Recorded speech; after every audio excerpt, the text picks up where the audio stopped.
Welcome to the Real Estate Investing Roundtable.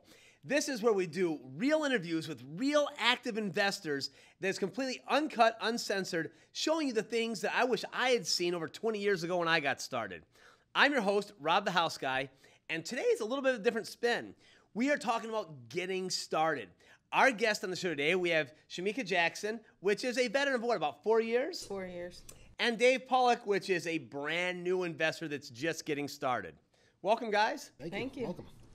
All right, so this is really where a lot of you folks at home are probably going to really relate to that are just getting started, because it's the scary part about taking that first step, that first plunge off into the cold water, and hopefully they're going to have some amazing insight that's going to help you get through it. So tell me a little bit of you getting started. How many years ago? About 4 years ago. About 40. And how many deals have you done so far? I've done about 7 or 8 deals. About 7 or 8 deals. Okay, and primarily what you're doing with these deals? Wholesaling them. Wholesaling. Okay, so assigning contracts or using transactional funding and reselling. Right. Okay, awesome. And Dave, you are just getting committed to getting started. Absolutely, yeah. Yep. And nothing yet, but I know you've made some offers. Yes. I've got 3 offers out right now currently. Awesome, awesome. So I know I've seen some of the deals you have floating around. Very good, good stuff. So when you got started, let's go back 4 years to your very first deal. Let's walk through it and tell me, how did you find it? Okay, so my very first deal wasn't 4 years ago. That's when I became an investor 4 years ago. Okay, all right. So you didn't give yourself the title or a label until 4 years ago. Right. Okay, gotcha. No, my deal came after I started. So it came about a year after I started being an investor. Oh, all right. So you gave yourself the title, like, I'm an astronaut, but you didn't go to the moon for a year. Exactly. Gotcha. Okay. Well, in that case, then, that I am a astronaut rock star, and I played large crowds in outer space. Right. Just let everyone know that. Yeah. Okay. So I became an investor. I got me some business cards and created a website and took some classes and, watched some videos, and I was an investor. But I never really had got my first deal until maybe a year later, after someone seen a bandit sign in the back of my car and said, "Hey, you buy houses?" And I was like, "Yeah, I actually do." So the bandit sign, for a bandit sign are those big signs, for everyone that doesn't know, those big yellow or white signs that say, I pay cash for houses, or we buy houses, cash, any price, air condition, correct? Correct. And you're telling me in the back of your car. So you stuck this in your back window. Yep. It was one that didn't make it to the street. Wow. And that's the one they called on. Yep. That's perfect. Now, have you hung any bandit signs? Have you done any of that? I have nothing out, no. Nope. Okay. How are you looking for your deals right now? So looking at, auction.com, I'm looking for websites at, FlipComp. There's different, I'm really trying to find people like yourself that can say, "Hey, Dave, why don't you look on this site, or look in the paper, or go to Craigslist," anything like that. So I'm scavenging everything. Okay, so you're looking everywhere and trying lots of technology, and you're going old school guerrilla marketing with the bandit signs. Yep. So so you get this call. Did you know how to handle it? What did you say? Were you nervous? Of course, because it came out of nowhere. I was just like, yeah, I guess I do buy houses. So guy was like, "Hey, I have a house on 111th. Do you want to come and see it?" I said, "Sure."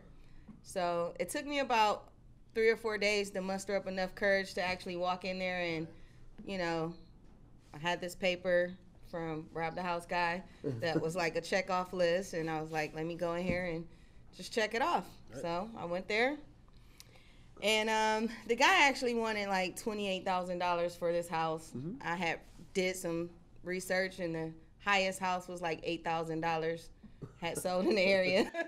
No wonder he called you when to get 28.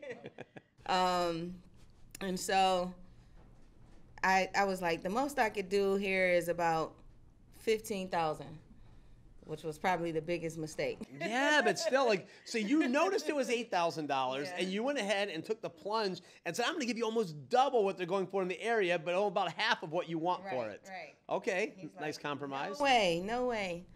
So I was like, well, let's just write it up right now, because I didn't want to just leave without a contract. I was like, I'm going to get this contract and good advice. up right at the fence in the front yard. Had my 2 little kids with me. they were like, this house is creeping me out. Shut up, you're not living there. Right. So I signed the contract. You signed it at what price? $15,000. So he didn't want to do it. He still signed at $15,000. Awesome. Yep. So, and then I went back home and I'm like, there's no way no one's going to buy this for $15,000. And if so, I'm not going to get paid because that's about as much as they'll buy it for. So first call, you went on the appointment, you came prepared with paperwork, you took all the pictures you needed to take, and you left there with a signature. Yep. So now you are in control of this property. Yep. Great. That's permanent. Pause right there because we're going to keep going on all this. So now, when you go out and you're finding these deals, are you making an offer at least on just about everything you look at? I would say probably 90%. Yeah. Yep. You're throwing some sort of offer out there. Yep. Okay. A lot of times, are there agents in between because you're trying to find them online? Or? Yeah, absolutely. Yeah. So talking to an agent, obviously, they want to get as much as they can for their client. And that comes into play where I'm trying to look at, hey, how do I get into this property? How can I get a contract to the seller, not going through the agent? So that's, to me, it's a kind of a learning curve. Yes, I found that, I buy on-market stuff once in a while with agents, tons of off-market stuff. If you're not a licensed real estate agent, you can go directly to a seller and talk to them. If you have a license, don't do that. You'll lose your license. Right. It's called crossing the sign. Yeah. So. But the challenge is getting them to present your offer because I'm calling it that magical $100,000 house that probably doesn't exist, but it's a nice round number. So if you have that magical $100,000 house and it needs $10,000 in work and you're offering them $65,000 and take the $10,000 off, it's $55,000.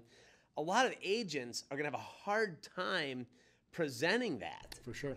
Because they've just went and to get this listing, convinced their seller that their house is a lot cooler and worth more than it actually is. And now the first offer they get is going to be half, basically, of what they're asking for it. How do you overcome that and make sure that the agent's actually presenting your offer and presenting it in a favorable light? Wow. That's a great question. So, how do I overcome that? I'm still learning that angle. Getting to the actual seller is the hard part, right? So you can do some research and try and find out who it is, but getting them to actually write the offer, I would assume that has to go to the actual seller, their client. They have to take that to them. Am I correct? I mean, that's part of their job. Right? They're supposed to, yes. Yeah. So I think I've experienced where they haven't, where they just turned around and said, "No, we're not going to accept that," and that's a challenge. Right. One of the things that I've always found to be helpful, shameless plug for Real Flow that pays for this production, is just by typing the address into there, it pulls up public record to skip you from going to the auditor's site. And it will show, one, who the owner is, their tax mailing address if they're living there or somewhere else, and then it tells what they paid for the house, when they bought the house, and what their mortgage amount is. So a lot of times, within 30 seconds, that gives me an idea of if it's a $100,000 house before I offer it at $65,000, if they bought it 2 years ago and have a $90,000 mortgage and it's probably not a short sale, then it's probably going to be a waste of everybody's time. So that gives you a real quick way of guesstimating where your offer needs to fall and what type of offer you need to give. Gotcha. All right. So now let's take it to the next step.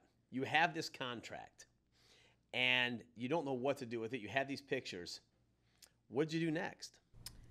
So I actually went online and I started trying to find buyers, right? Because I really didn't. I was just like feeling my way through, And I met a buyer who offered $12,000 for the house. Actually, no, he offered $10,000 for the house. So I was like, well, hey, I'm not going to get paid if I give it to you for that much. So then he said, well, I could give you $12,000 for the house. And I was like, all right. So I went back to my guy, the seller, and I said, I could get this closed in about a week if you want to go down to $10,000. And he's like, a week? Let me check with my mom. Came back and said, it's a go. I was like, what? Yes. Works for me. Yeah. So, well, that was that. And then I had to find a title company. So I didn't have a title company. I didn't know what to do next. And fortunately enough, the investor was like, can we use my title company? I was like, sure, absolutely. So Nice. got that wrapped up, and then I was like, hey, it's off and running from here. And so you assigned the contract, but you did have the means to close on this. You could have taken a private money loan Right, or absolutely. done whatever, so you could have closed on this. And that's where wholesaling sometimes in today's world is becoming illegal, if you will. We just had, in one of our episodes, we had a couple attorneys on here discussing that. And the big word is intent. Right. And, do you intend on closing? And do you have the ability to close? Right. So I know you would probably have had the private money lined up Right. to get this, because I know the area, I know the price home, and I know tons of private lenders that would lend on that if necessary to do it. Right. So you found the buyer, you found this, you did your assignment of contract, and it all came through, and you got $2,000. Yep. And it's funny that you say $2,000, because my first assignment fee back in, 96, 97 or something, I bought one for $8 and I assigned it for $10. And I made $2,000. And at that time, I was working in a factory. I was a tool and die maker, and I was probably, after taxes, even with overtime, making like $900 a week or something like that. And to make $2,000 of signed piece of paper, I thought it was all the money in the world. I felt like, wow, this is crazy money. So the $2,000, how did you feel when you got your $2,000? What did that feel like inside to hold that check? Well, it was amazing because, like you said, it was like so easy. Because in the beginning, I was thinking like, okay, I'm gonna have to buy this house, fix it up, put all this money into it, and then try and resell it. So to close it out faster than what I really anticipated it to go without too much risk in it, it was like, this is the easiest thing in the world. Where was I 10 years ago? Exactly. So now back to you. You're doing these houses. Is your intent to try to wholesale, or you may close these? Are you looking for buy, fix, and sell, or whatever opportunity presents itself? Yeah, exactly. Whatever I can do, quite honestly. I mean, if I can wholesale something out quickly, absolutely, kind of like your experience, and really kind of be done and gone, I would love that. But fixing, sell for sure. I mean, I just want to be in the game, and that's the hard part. I feel like I'm running around this pool ready to dive in. I need to maybe just slip in. I don't know, whatever you want to call it, but whatever I can do, really. Gotcha. Now, this is, be honest with me, I'm not judging, and neither are the thousands of viewers. But your Babe Ruth, yeah, he knocks them out of the park, and I'm not a sports guy, but how many swings did he take? How many times did he swing? So my question to you guys, how many offers are you making, let's say, in a week? For myself, I've got a full-time job outside of this, so I'm doing this after hours on the weekend. So my offer count is probably much lower than it should be. Okay. If I'm getting one offer a week, I would be happy with that. I'm probably one every other week at this point. Okay. Yeah. So 2 a month. Yeah. That's okay. 2 offers a month, at least. The cool thing is that you recognize that. And, that's 2 more offers a month than a lot of the viewers are probably making. So, okay. So how about for you now? Well, for me, I've actually kind of fell back a little bit with making offers because I got a ton of projects going where it's just kind of pulled me to a different direction, unfortunately.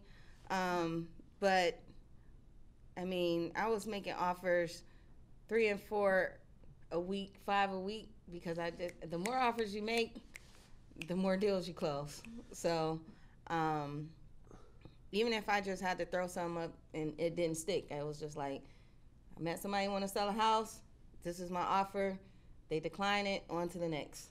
Gotcha. So if we can have a takeaway moment here on this, the write her down moment, we have Dave that says maybe an offer every other week because he's busy full time with his job. Completely understand.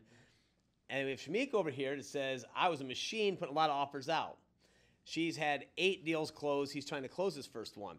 Now, I'm not saying that that's going to happen with everybody, but if there's one common denominator there, the more offers you make, the more they can get accepted, the more deals you can get through. So sometimes just being cognitive of knowing that I have to make 5 offers this week regardless. Offer for anything. Offer to buy my laptop right now for $30. That's a deal. Because we're all just here doing deal making. All I can say is no. Right. You're not gonna, if you're not a little bit embarrassed of the offer you're making, you're offering too much. right? Yeah, I mean, you're not offering market value for these things. You're just trying to get a deal. All right, so looking into this, what would you say is your biggest obstacle that you're saying, man, I could really crush it at real estate if ... Well, right out of the gate, more time. For me, having trying to work 2 jobs, that makes it rough. But leads have something flowing my direction where I could get something collecting in an inbox, or hey, here's a lead, call this person, call that person. That would absolutely, from my angle, I'm driving down the street looking for the little white and yellow, red sign that says, for sale by owner, stopping, taking a picture of the house, and then doing my research. But yeah, inbound leads would be huge for my end. Wow, inbound. Now we had an episode where we talked about direct mail, and we had a couple of direct mail powerhouses on here. Yep. And the one just told us that he sent out 6,000 postcards at 50 cents a piece, so basically spent $3,000, and received 90 calls. 44 of them were worth having a conversation about. 4 of them actually looked like they were turning into a deal, and the one actually was going to be a deal, but he had some title problems, which I think is probably still a closable deal with a little more tweaking. So my point in that is, shameless plug on Real Flow again, we were talking about that, but their new direct mail campaign is 35 cents a postcard. So if you're sending out 10,000 postcards and spending $3,500, if you have that, and I'm not saying that everyone has that or they don't have that, how many calls could that generate, and how could that really change your deal flow? Absolutely, yeah, that would be incredible. Right. Yeah. So maybe that's something to think about just for everybody listening, is just instead of going out chasing that deal, is actually having the deals flow into you through some marketing, some inbound marketing. Great. So now I'm going to beat up on you a little bit, since I just beat up on him for not making enough offers here. There's nothing like being on a show and just having a hatchet job, right? Yeah.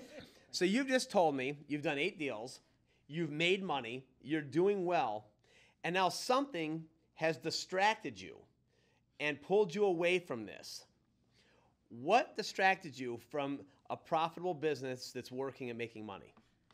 Well, quite honestly, my investors, I created a partnership with one of them, and we created a company to manage the rehabs of the investors that's buying properties here in Cleveland. So I don't know how I fell into this role, but I became like this project manager. So now I got all these projects that I'm managing, and it just took me off a course. But I'm actually trying to get back there to focus more on finding deals. That is the serial entrepreneur's answer, because it's so easy to fall into the shiny object syndrome. Mm-hmm. Especially, when you're a new entrepreneur and you're like, you made money at this, and I can make money at this, and I could do this. Right. And the most powerful word that you can add to your vocabulary is no. Mm-hmm. No is a great word to add, because everything you say yes to, you're saying no to something else. Right. Like you're saying yes to that pesky family, wife, and kids, and you're saying no to making money in real estate. I'm just kidding. Right. But no, you're saying yes to your job, which is a stable job, income, it's your future, it's how you're supporting your family. But you have to say no to doing the in or outbound calls. And the same thing with you. You're saying yes to being in construction management now, and no to going out and finding deals and making offers, which is what you originally started into. Right. So I guess we're going to have a takeaway point on that again, is probably to set the goals of what would work best. Is for you is getting some inbound stuff flowing in, where it's maybe going to a designated number so you can watch and see where they're going. So if you miss the call, you're calling them back in a telemarketer or something. Sure. And for you, possibly, you can transition possibly out of that role if you considered taking the investors you're overseeing their rehabs and only overseeing rehabs on properties that you sell them, mm-hmm. not properties they buy on their own. Right. Like, if I buy a car from a dealership, and there's a warranty, they're going to service it for me. But if I buy a car down the street and take it there and say, hey, you mind doing a free oil change for me? Probably not going to happen. Exactly. And construction management is one of the hardest things to be a part of. Absolutely. So we found the scary part, the things that get us off course, the things that are holding us back. what is it that gets you up in the morning and keeps you up at night? The level of excitement with the word real estate that keeps you even in the game, that makes you want to do this and not go off and sell widgets or keep your job or be a construction manager. All right, let's start with what gets me up. Knowing that there are houses all over, Northeast Ohio that are in reach of myself, where I can get to them, I can view these things. There are people actively selling their houses. There are people that are in trouble that want to get rid of their house. I'm in this game. I know that I can help. I have the passion to do it. I've got to drive. I've wanted to do this for many, many years, and have waited and waited and waited. Finally, just said, I've got to do it. I've got to jump and get into this game. What keeps me up at night, I would say, is getting into a deal and having it go south. You've been through 8 of them. You've been through how many hundred? Who knows, right? So. The unknown, what could go wrong, and that fear of failing or falling down, investing somebody's money. I don't have the money to front on a large project, so I'm gonna get an investor, and if it starts to go south, oh my God, what happens? What do I do next? Who's gonna bail me out of this? So that keeps me up a little bit. For me, well, just the freedom to take care of my children and break these generational curses of poverty is what motivates me to stay in real estate. I've tried a million things in the past. I'm an entrepreneur to the heart. So punching the clock for me is just like not an option. And the other things that I've done has prepared me for today. And real estate is just like the only way I see doing those things. Awesome. Now, is there anything that scares you about it? The whole idea of real estate is scary. Like the risk that you have to take, tenants, it's the whole thing is scary. I mean, that's why it took me a whole year to do my first deal. So, looking back now, I knew at a very young age, when I was in 8th grade, my mom said, "Why don't you buy a double, live at home and rent it out?" And I was a kid, and I remember sitting in my fort in my backyard. We built this little playhouse, and I was like, I'm going to have rental property someday. And my friends also making fun of me, so I was going to be a slumlord, and they're going to live in houses like we're staying in here and everything else. And it just became something I was always going to be a part of my identity. Like that title you gave yourself as a real estate investor a year before you even did it. The labels we put on ourselves are very, very impactful. It's not even the labels other people put on us, it's the ones you put on yourself. Right. It says Rob the House Guy. I kind of have to be in the real estate business if I'm going to take a name like that. So with that, I knew from a very young age I wanted to be in real estate, and I just got into it. So what was your aha moment? Like, yeah, real estate is it. This is where I first heard about real estate, without mentioning the names of anybody, if you heard. Okay. So this was actually probably back in about 2003, and I went to one of those foreclosure seminars back at like a hotel or something. And from that moment I knew like this is what I have to do. But the fear of not having any money, no credit, children, being a single mother, like however would I've been a real estate investor, So it was like, get your real estate license. And I was like, okay, but you're still gonna be kind of like punching the clock and waiting for a commission check, that kind of thing. So it was just like, I gotta do this, So I left my job about 4.5 years ago, and I was just like, I have no other options. This is it. I gotta do it. So years ago, you went to a foreclosure seminar. Big lag time. To 4.5 years ago, you leave your job. Lag time is 6 months. You gave yourself the title of real estate investor. Lag time for a year. You did your first deal, did a bunch of them, and now you're trying to find your way back. Yep, pretty much. So that is real progression of exactly how it goes. You, Dave. Yeah, I will tell you, I probably woke up on Saturday mornings waiting for the kids to get up and sat on and watched the numerous fix and flip it shows on TV. Yeah.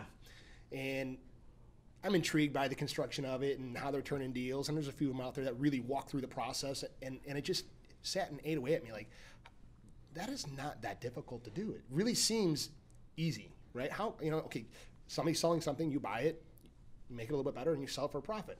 Okay, simple. Why can't I do it? So going through, again, years of just watching those and just kind of beating it in my brain, like, you have to do this. You really want to do this. I pushed myself to again, get on the internet, listening to, YouTube videos of people that have been successful, watching or listening to podcasts of the different, companies out there that succeed. You just drowned yourself in the knowledge of it. And to me, that's what just finally said, I just snapped and said, I'm doing this.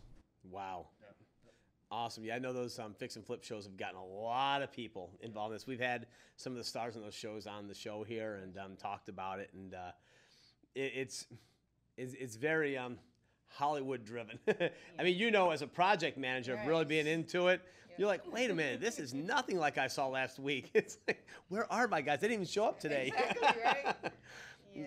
And so, all right, the word I ask everybody on this show is freedom. What freedoms are you hoping to gain from this completely? I know we talked about generational poverty break and spending more time with your kids. What does the ultimate freedom mean to you? So freedom means to me being able to just provide for my babies. I mean, that's my number one thing in this world. I have 4 of them. So providing for them, like, where, like my son, he's running track. He's going to nationals next month. Nice. In North Carolina. And it's like, 3 years ago, it'd have been like, I don't know how we're going to get there, son, or I got to borrow some money from somebody. Or so having the freedom to say, okay, what, give me a date. Let me know so I could make the schedule and we're going to get there. And taking all 4 of them instead of just him and I, Right. Just being able to provide for them when they not only just like ramen noodles, for dinner, but nice healthy meals and in a decent area to live at and a decent school to go to. And that's my number one mission in life. So freedom is quality of life. Exactly. Awesome. For my babies. For your babies. And when they're grown, you're going back to being a project manager. All right, Dave. Well, kind of a lot of, like you said here, I mean, having the ability to, go on an extra trip or provide a nest egg for my kids and my wife to be able to just enjoy things that normally we wouldn't. You sit and dream about vacations and we talk about, we wish we could do this or wish you could have that. And I want to bring those wishes to come true. I mean, bring them to life. And I think with a side hustle like this and you put in the extra grind, I think I can make it happen. So the why is providing extra things for my family that we never thought we could have. Well put. I'll tell you what, I always look at it, guys, that, you're kind of in an amusement park. And with all our ages, me being 20 years younger than both of you, of course, but we're all probably at 5 or 6 o'clock in the park. So if you're going to do something, go ride a ride, now's the time to do it. Don't let the park close. So if you're going to get in this real estate investment, it's time, like, get in, get it done, get the experiences for your kids while they're young and take them on vacation, be at their track meets, be at their soccer games. That's what it's all about for me, too. I love it. Great answer. So you guys have all been watching the Real Estate Investing Roundtable. I'm your host, Rob the House Guy. And remember, nothing works unless you do.